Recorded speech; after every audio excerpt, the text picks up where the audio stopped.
안녕하세요. 50대이고 딸 하나 키우고 있는 여자입니다. 오늘따라 지인들에게도 말하지 못했던 제 지난 이야기를 적어볼까 하는 생각이 들어 이렇게 사연을 올립니다. 저는 3남매 중 맞이예요. TV에서 나오는 유명한 달동네에서 나고 자랐습니다. 밑으로 남동생, 여동생이 있고요. 아빠는 제가 어릴 때부터 타이어 공장에 나가셔서 일을 하셨고 퇴근하고 저녁 드시고 바로 동네 댄스 학원에 가서 춤 연습하다가 늦게 집에 오는 것이 일상이었습니다. 아버지는 형편이 어려운 가운데에서도 댄스 학원에 갈 때는 댄스화를 소중히 챙겨 들고 집을 나섰어요. 춤바람이 난 거죠. 어쩌다가 댄스 학원에서 만난 사람들과 약주를 하고 번화하게 취해서 집에 들어오셨죠. 잠자던 우리 새남매를 깨워서 지갑에 있던 10,000원짜리를 한 장씩 주면서 얘들아, 아빠가 능력이 없지만 너희들을 사랑한다는 것만은 잊지 마. 열심히 공부해서 이 가난을 벗어나 보자. 라고 하셨어요. 그리고 아침이 되면 지갑에 돈이 빈다면서 혹시 너희들에게 돈을 줬었냐고 하면서 다시 돈을 걷어 가셨어요. 술 드시고 온 날에는 다음날에 술 깨는 약을 사오라며 심부름을 시키기도 하셨어요. 저는 엄마를 닮아 외모가 예쁜 편이에요. 엄마가 결혼하고 시부모님과 같이 사셨다고 들었는데요. 친할아버지는 며느리인 엄마가 너무 예쁘다고 막걸리를 매일 한 잔씩 주셨대요. 그 버릇이 들어서 엄마는 알코올 중독이 된 것으로 알고 있습니다. 제가 어릴 때 엄마는 좀 잘 사는 동네에 파출부 일을 나가셨어요. 우리 학교 가면 점심시간쯤에 부잣집에 가서 집안일을 하고 집에 와서 밀린 살림을 하셨어요. 엄마는 내 팔자가 너무 지겹고 또 지겹다. 허름한 이 집도 지겹고 돈 없는 것도 지겹고 내 아빠는 춤바람이 나서 춤추고 다니지 술까지 먹지. 나는 희망이 없어. 그런데 너희 셋은 엄마 아빠처럼 가난하게 문문하게 살면 안 돼. 그러니 학교 잘 다니고 공부 열심히 해서 훌륭한 사람이 되어야 해. 라고 하셨습니다. 막상 저희에게 그렇게 말씀하셨지만 엄마는 우리 새남매가 잠들면 술 마시러 나가서 이른 새벽에나 들어오셨어요. 아침에 등교 준비할 때 엄마는 술에 취한 채로 잠이 들어 있어서 맞이인 제가 직접 도시락을 싸서 등교했습니다. 그렇게 미처 못한 집안일은 늘 제 몫이었습니다. 그러다가 아빠가 다니시던 타이어 공장이 한 건설사에 팔리게 되었습니다. 아파트가 세워질 것이라고 하더군요. 아빠는 졸지에 직장을 잃게 되었어요. 한동안 다른 일자리를 구하지 못한 상태에서도 저녁을 드시고 댄스 학원에 가서 춤을 추다 오셨습니다. 하루는 아빠가 저를 불러 앉혀놓고는 이렇게 말씀하시더라고요. 땡땡아, 아빠가 타이어 공장에서 일하다 보니 해가 많이 상했어. 이제는 일하기가 힘들 것 같구나.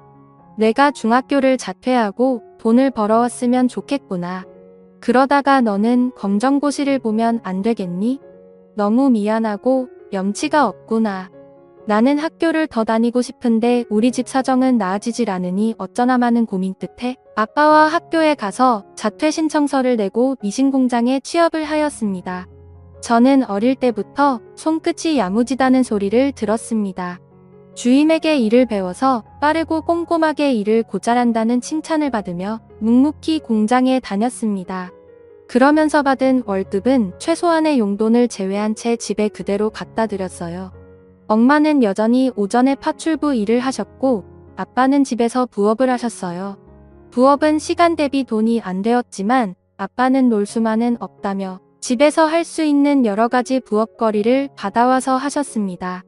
엄마가 파출부 일을 해서 번 돈과 제가 들인 돈으로 생계를 꾸려나가셨고 동생들은 어렵게 학업을 이어갈 수 있었습니다. 저는 20대 후반까지 미신공장에 다녔고 반장 자리에까지 올라갔어요. 검정고시를 볼 여유는 전혀 없었고요.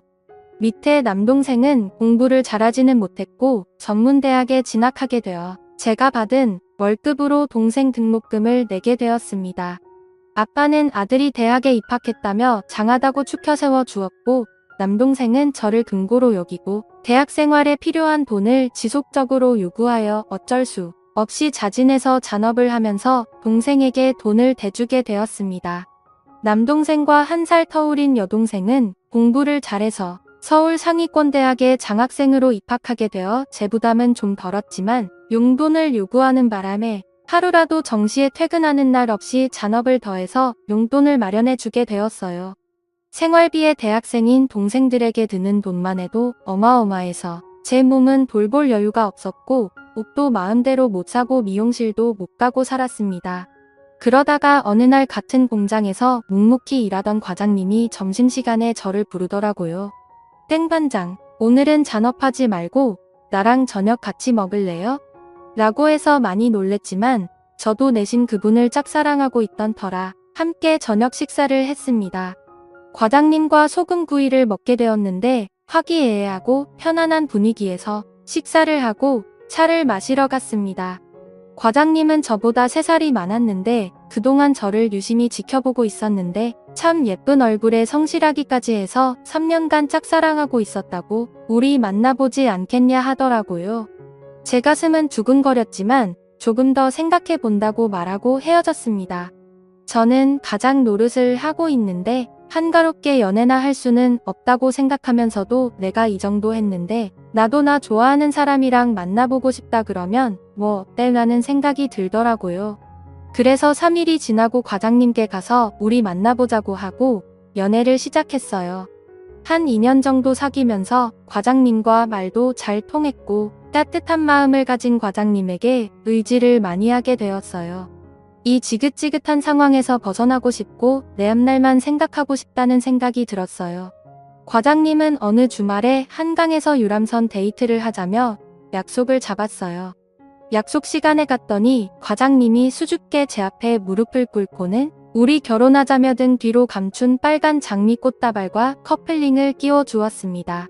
저는 너무 놀랬지만 알겠다고 과장님과 결혼하자고 약속을 했습니다. 과장님의 부모님은 온화하신 분이었어요. 집도 평범한 수준이었고요. 가난한 저희 집에 대해 알고 계신 것 같았는데 별 말씀은 없었고요. 저희 부모님께 같이 일하는 공장의 과장님을 사귀고 있다. 나에게 엄청 잘해준다. 결혼했다.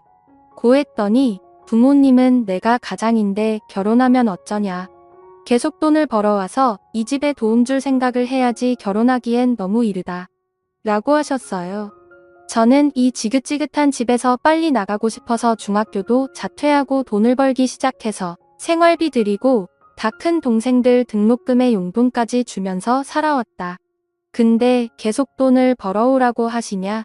그리고 동생들은 알아서 돈 벌어서 자립했는데 내가 언제까지 생활비를 대야 하냐? 동생들에게 생활비를 받으셔라. 내가 일하는 기계로 보이냐? 나도 여자다. 사랑하는 사람과 행복하게 살고 싶다. 제 결혼을 허락해주지 않으면 이 집을 나갈 것이다. 라고 말했습니다. 부모님은 며칠 생각해 보시더니 우리가 말이 너무 심했다고 하시면서 내가 그동안 고생했는데 좋은 남자 만났다니 축하할 일이다. 결혼해서 우리가 힘들 때 조금만 도와주면서 지내라고 하셨습니다. 그렇게 저는 결혼을 했고 3년 만에 예쁜 딸을 낳았어요. 딸은 저를 닮아 엄청 예뻤어요. 남편은 신혼 초까지 공장을 다니다가 휴대폰 대리점에서 일을 배우다가 판매점을 차려서 안정적으로 돈을 벌고 있습니다. 그런데 철없는 동생들은 취업을 해서도 부모님께 생활비를 잘 드리지 않더라고요. 부모님은 연로하셔서 돈 벌기 어려워 적고 늘 쪼들린다며 저에게 돈을 요구하셨어요. 몇 번씩 거절하다가 그래도 부모님 살아계실 때나 돈을 드리지 언제 드리겠나 싶어 조금씩 돈을 송금했습니다. 이런 상황을 알고 있는 남편은 따로 뭐라고 하지는 않았어요. 그러던 어느 날 아빠가 콜라텍에 다니다가 어떤 중년 여성을 만나게 되었다는 사실을 알게 되었습니다. 그 여성분이 아빠의 춤솜씨에 홀딱 반해 사귀자고 했다는데 아빠는 여기서 그치지 않고 그 여성분에게 돈까지 빌려줬다고 하더라고요. 전에 아빠 칠순이라고 해서 남편이 크게 드리고 싶다고 해서 동생들 모르게 1,000만 원을 이체해드린 적이 있었거든요. 그 돈의 절반을 그 아줌마에게 냈다 빌려준 것을 엄마가 알게 돼서 대판 싸우고 난리가 났었습니다. 엄마는 수십 년간 춤바람 나고 돈벌이도 못하는 남편 이제 꼴도 보기 싫다고 하시고 아빠는 당신이야말로 매일 밤에 나가서 술 처먹고 이른 새벽이나 돼서 들어오는 주제에 뭘 잘했다고 하냐고 난리가 났었습니다. 저희 부모님은 그렇게 감정의 골이 깊어져 황혼이혼을 하게 되었습니다. 아빠는 고시원에 살고 계시고 엄마는 임대아파트에 당첨이 되어서 혼자 살고 계세요. 이제는 연세가 드셔서 파출부는 못하시고 구청에서 하는 공공근로사업이 있을 때 가끔 일 나가고 계시고 술은 정신건강복지센터에서 알코올릭 프로그램 도움을 받아 금주에 성공하셨어요. 정말 다행이죠. 그런데 어느 날 남동생이 할 이야기가 있다며 저녁에 저희 집에 왔습니다. 남동생은 결혼해서 2명의 자녀를 낳고 살다가 사업에 여러 번 실패해서 빚이 늘어 올케와 이혼한 상태였어요. 아이들은 올케가 키우고 있고 동생이 가게 운영해서 매달 조금씩 양육비 보낸다고 들었어요. 이번에 운영하던 호프집 경영이 악화되어 문을 닫게 되었다고 전화가 왔어요. 서울 유명 대학가 먹자골목에 오픈했는데 실내에 큰 어항을 넣고 인테리어 비만 2억을 쓴 가게인데 초기에는 장사가 잘 되더니 주변에 경쟁업체가 많이 생겨 예전만큼 돈을 벌지 못한다고 가게를 접어야 될 것 같다고 하며 매형이 휴대폰 사업이 잘 되니 내 빚 좀 갚아줄 수 있냐고 하더라고요. 남편은 남동생의 말을 듣고 답답한지 담배를 피운다고 나갔고 저는 머리 끝까지 화가 났습니다. 외삼촌의 말을 들은 대학생 딸이 방에서 나왔습니다. 삼촌, 내가 엄마한테 들었는데 삼촌은 어릴 때 엄마가 집안일을 마다하지 않고 도왔는데 왜 삼촌은 남자라고 집안일 하나 안 했다면서요. 그리고 대학 등록금도 4번 다 엄마한테 받아가고 아르바이트도 별로 안 했다면서요. 우리 엄마는 집안 형편 때문에 중학교 다니다가 자퇴했잖아요. 우리 엄마 초졸이에요. 초졸. 알아요? 검정고시 볼 여유도 없이 남은 내 식구 뒷바라지하느라 허리 펴고 누울 시간도 부족했대요. 삼촌은 그런 누나가 불쌍하지도 않아요. 우리 엄마한테 고마운 마음은 가지고 있어요. 엄마가 외삼촌 개인은행이에요? 진짜 너무하네요. 외삼촌이 지원받은 대학 등록금 우리 엄마한테 갚아야 하는 거 아니에요? 그리고 우리 아빠가 돈 쉽게 버는 줄 알아요. 까다로운 고객들 한 명 한 명 상대해도 가입하는 사람이 많지 않아요. 아빠가 정신적으로 스트레스 받으면서 고객 비위 맞추면서 친절하게 상담해서 그나마 유지하고 있는 거예요. 삼촌 대출금을 아빠한테 빌려달라고 해도 빌려줄까 말까 할 텐데 갚아달라고 하는 게 말이나 돼요? 삼촌은 감당도 못할 일을 벌리고 그걸 왜 누나한테 해결해달라고 해요? 당장 나가세요. 라며 쉴 새 없이 외삼촌을 쏘아붙였습니다. 저희 딸아이가 이런 말을 할 줄 아는 아이라는 걸 그때 알았네요. 남동생은 누나가 외동딸이라고 버릇없이 키운 모양인데 외삼촌한테 그렇게 버릇없이 말하라고 내 엄마 아빠가 가르쳤냐? 그만 나대 이 기집애야 하고 제 딸의 등짝을 때렸어요. 그때 마침 집에 들어온 남편이 이 광경을 보고 남동생 정강이를 세게 걷어찼어요. 너야말로 조카에게 잔소리 들어도 할 말 없는 인생이야. 내 귀한 딸을 어딜 때려? 너 오늘 나한테 제대로 맞아볼래? 내 사랑하는 가족 건드리는 것들은 누구든 가만 안 둬. 그리고 너는 겉멋만 들어서 대학가에 그렇게 비싼 어항 설치하고 큰 돈 들여서 호프집을 차리냐? 처음부터 과하다 했어. 누가 어항 보려고 호프집 보냐? 안주 맛이 좋아야지 장사가 잘 되지. 이 바보야. 안주는 맛대가리도 없으면서 가게만 번지르드 하면 누가 너희 가게를 찾겠냐고? 난 너희 가게가 이렇게 될 줄 처음부터 알았어. 내가 가게를 팔던 말던 나한테 손 벌릴 생각하지 마. 우리한테 돈 맡겨놨어. 나한테 수십억이 있어도 너한테는 1원도 못 빌려줘. 남편에게 걷어차야 졸지에 무릎이 꿇린 채로 남편의 말을 들은 남동생은 분한지 씩씩대고 있었어요. 제가 제발 사람이 되라. 난 너한테 할 만큼 다 했어. 아들이라고 부모님이 우쭈쭈 해줬더니 내가 대단한 사람이라도 되는 줄 착각하고 있는 모양인데 너 무식하고 능력 없잖아. 사업은 그렇게 하는 게 아니야. 새벽부터 저녁까지 일을 해서 차근차근 갚을 생각을 해. 너는 나한테 학비를 갚아도 모자랄 판에 뻔뻔하게 매형한테 돈을 갚아달라고 해? 나도 매형과 마찬가지 입장이야. 사업병 걸려서 큰 소리 치고 다니지 말고 몸을 쓰던 다른 일을 하던 성실하게 돈을 벌어서 빚 갚아. 이 자식아 라고 소리쳤어요. 동생은 치사하다고 씩씩대며 누나네가 앞으로 얼마나 잘 사는지 두고 보겠다고 눈을 흘리더니 현관문을 쾅 닫고 나가버렸습니다. 남동생은 자기 주제도 모르고 겉멋만 들어 자기 멋대로 사는 녀석이에요. 자기 빚은 자기가 알아서 해결하는 게 맞는 거죠. 저 어릴 때부터 가족을 위해 학업도 포기하고 초졸자로 살아가고 있는데 이제는 친정 식구 챙기기 싫어요. 아니, 구체적으로 말하자면 남동생은 절대로 도와주기 싫어요. 제 나이도 많은데 제 마음 가는 대로 해도 되겠죠. 글을 쓰고 나니 마음이 좀 가벼워졌네요. 여러분들께서 따뜻한 위로와 조언을 저에게 주신다면 마음이 더 가벼워질 것 같습니다. 감사합니다. 고생 많이 하고 사셨네요. 그래도 좋은 남편과 똑소리 나는 따님이 있어서 행복하시겠습니다. 이제 가족들만 생각하시며 행복한 일상 만들어 가시기 바랄게요. 다음 사연입니다. 안녕하세요. 저는 얼마 전 대학에 들어온 20대 초반 여자예요. 말하기 조금 부끄러운데 어디 말할 곳도 없고 용기 내서 글 써보네요. 요즘은 SNS 시대잖아요. 제 친구들 보면 팔로워 늘어나서 화장품이나 다이어트 업체 같은 곳에서 광고받아서 그걸로 학비도 벌고 용돈 쓰는 애들도 있어요. 부러웠죠. 근데 걔네들은 사진도 잘 찍고 감각 있다고 해야 되나 센스가 있어요.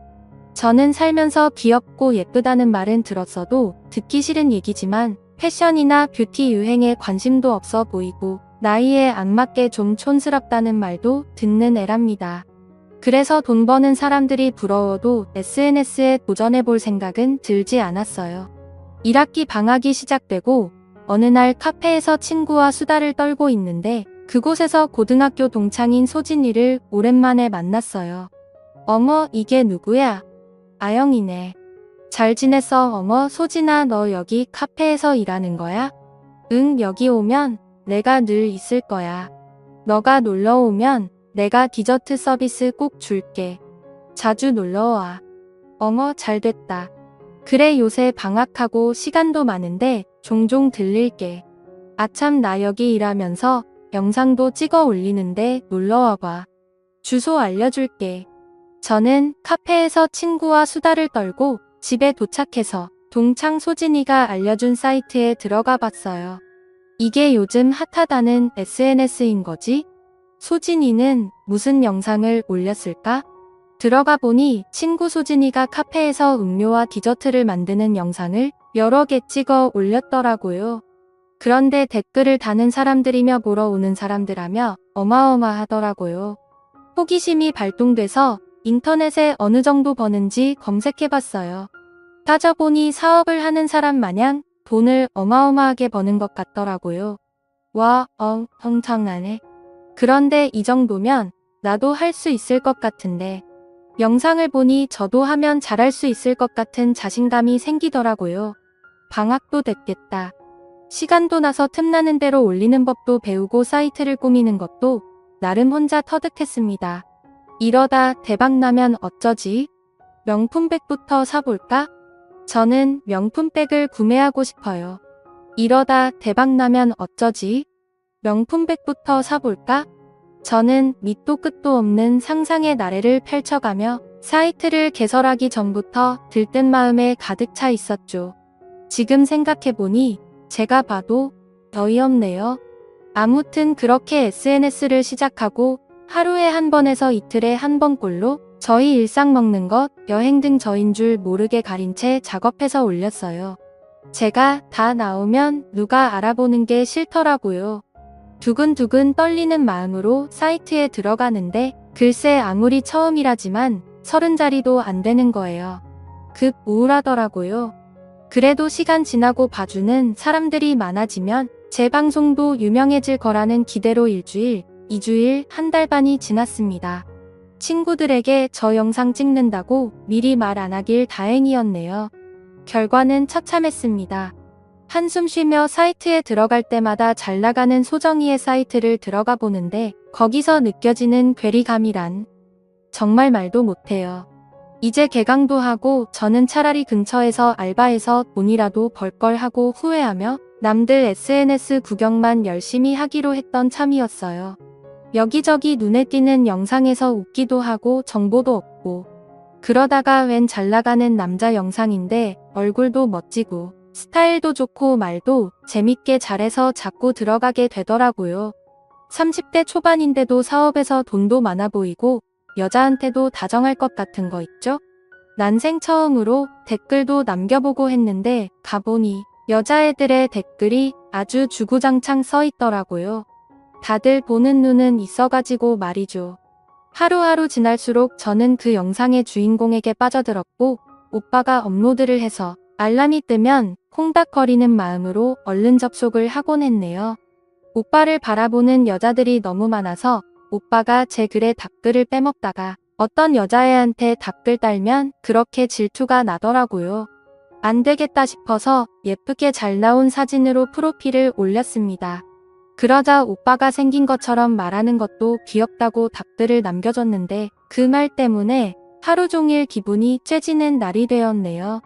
그렇게 몇 주 지났을까요? 그새 오빠와 친해진 것 같았고 저는 용기를 내서 오빠에게 메일을 보냈어요. 오빠, 저 아영이에요. 매일 영상에서만 보다가 이렇게 개인적으로 메일을 보내니까 편지하는 것 같고 설레고 떨리네요. 저는요 사실 얼마 전에는 오빠가 제 영상에서 메일을 보냈는데 사실 얼마 전에는 오빠가 제 영상에서 메일을 보내니까 편지하는 것 같고 설레고 떨리네요. 저는요 사실 얼마 전 영상 찍으면서 잘 안 돼가지고 힘이 없었을 때 우연히 오빠 보면서 매일 힐링하고 있어요. 오빠를 알게 된 게 정말 기쁘네요. 고마운 오빠에게 이렇게 가끔씩 편지를 써도 될까요? 오빠 부담 갖지 말고 편하게 봐주세요. 그럼 안녕히 계세요. 이렇게 보내고 얼마나 흘렀을까요? 두근두근 떨리는 마음으로 메일함을 보니 오빠에게 답장이 왔더라고요. 아, 아영이야. 아니, 이제 아영이라고 불러도 되는 거지? 사실 이렇게 메일을 보내는 여자들이 있긴 한데 내가 다 읽어보진 않아. 그런데 우리 귀엽고 예쁜 아영이한테 메일이 왔길래 나도 기분이 좋아지는 거 보니까 내가 아영이에게 좋은 감정이 있나 봐. 영상 찍는 거 도전했다가 실패해서 좌절했다고 하니 내가 직접 도와주고 싶은 생각까지 드네. 연락처 남겨놓을게. 연락 주려? 저는 오빠의 답장을 보고 세상을 다 얻은 것 같았습니다. 오빠도 저에게 호감이 있었다니 기분이 날아갈 것 같았어요. 그렇게 오빠의 연락처를 저장하고 서로 문자도 보냈습니다. 곧이어 오빠가 SNS 도움 준다고 만나자고 하더라고요. 오빠를 보는 것만으로도 너무 행복한데 제 일을 도와준다니 너무 고마웠습니다. 곧바로 오빠가 만나자는 곳에 갔습니다. 오피스텔이었는데 오빠가 촬영도 하고 일도 하고 잠도 잔다는 곳이었어요. 배를 누르자 화면에서만 보던 오빠를 직접 볼 수 있었습니다. 반가워 아영아. 사진처럼 실물도 예쁜데? 아, 오빠 고마워요. 저 들어가도 되죠? 물론이죠. 어서 들어와. 들어가 보니 오빠 외모처럼 집도 깔끔하게 잘 정리돼 있더라고요. 곧이어 오빠가 커피를 가져오면서 컴퓨터에 같이 앉아보자 했습니다. 오빠는 제 사이트를 물어봤고 저와 오빠는 제 사이트에 접속을 했어요. 이건 좀 심각한데? 사람들의 관심이 가게끔 연출하는 것도 부족하고 뭔가 상황에 맞는 말도 아니고 배경음악도 생뚱맞고 전체적으로 너무 밋밋하네. 그런가요? 오빠 저는 센스가 참 없는 것 같아요. 어떻게 하면 오빠처럼 센스 있고 감각 있게 될까요? 내가 도와줄까? 그러려면 너의 의지가 강해야 해. 뭐든 할 수 있겠니? 네. 물론요. 시켜만 주세요. 일단 감각적인 것, 나랑 경험을 쌓다 보면 한층 성숙해질 거야. 저는 그때까지만 해도 오빠의 말뜻을 이해할 수 없었습니다. 잠시 후 오빠가 저에게로 점점 가까이 오더니 제 입에 입을 맞추는 거였습니다. 자, 이제부터 아무 소리 말고 너의 깊은 곳에서 울려 퍼지는 느낌을 몸으로 표현해봐. 그러면서 오빠는 제 손을 잡고 자신의 침대로 갔습니다. 그리고 누우라면서 제게 와서 입을 다시 맞추었습니다. 예상치 못한 순간에 심장이 터질 것 같았고 오빠의 저돌적인 모습에 조금 당혹스러웠지만 그토록 갈망하던 오빠와의 사랑이 싹이 튼 것 같아 기뻤어요. 그렇게 저와 오빠는 로맨틱한 사랑을 나눴어요. 멋진 오빠는 눈빛이며 손길 하나하나 섬세하고 정말 매혹적인 남자였어요. 잠시 뒤 저녁이 되자 오빠는 저를 마중하면서 내일 본인의 영상에 제가 댓글을 달면 자연스럽게 홍보해준다고 하더라고요. 다음날 오빠 말대로 저희 댓글을 많은 사람들이 보고 오빠가 따로 홍보도 해줘서 꽤 많은 사람들이 제 사이트에 와줬더라고요. 갑자기 숫자가 치솟는데 정말 꿈 같았습니다. 저는 오빠가 새겨준 말처럼 감각을 익히고 사람들이 좋아할 만한 연출을 하기 위해 노력했습니다. 시간이 흐르자 제 사이트도 성장을 하더군요. 어느 날 오빠에게 다시 연락을 하고 만나자고 했는데 그날은 바쁘다는 거예요. 제가 촉이 좋은 건지 오빠의 사이트를 제부 계정으로 들락날락 해보니까 어떤 여시같이 생긴 여자와 갑자기 친해진 게 보이더라고요.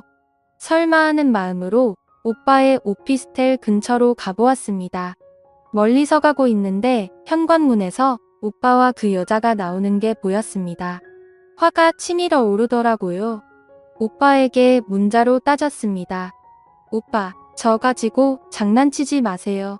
화가 치밀어 오르더라고요. 오빠에게 문자로 따졌습니다. 오빠, 저 가지고 장난친 거예요? 지금 오빠랑 다른 여자랑 같이 집에서 나온 거 봤어요. 잠시 뒤 오빠의 문자를 보고 할 말을 잃었네요.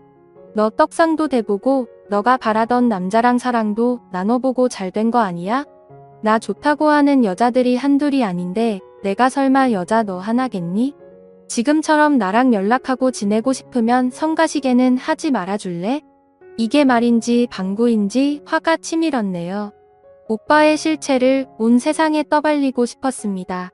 하지만 오빠 덕분에 제 사이트도 살아나고 나쁜 남자 같은데도 연락하면서 자꾸 오빠 얼굴이 보고 싶은 거예요. 이런 제가 바보 같네요. 저는 어떻게 해야 할까요? 오빠가 저만 여자로 보게 할 수 있는 방법은 없을까요? 오늘도 그런 오빠에게 복수하고 싶다가도 저를 로맨틱하게 끌어안아줬던 오빠가 떠오르는 하루네요. 오늘의 사연 여기까지입니다. 지금까지 읽어주신 모든 분들 감사합니다. 모두 행복한 하루 되세요.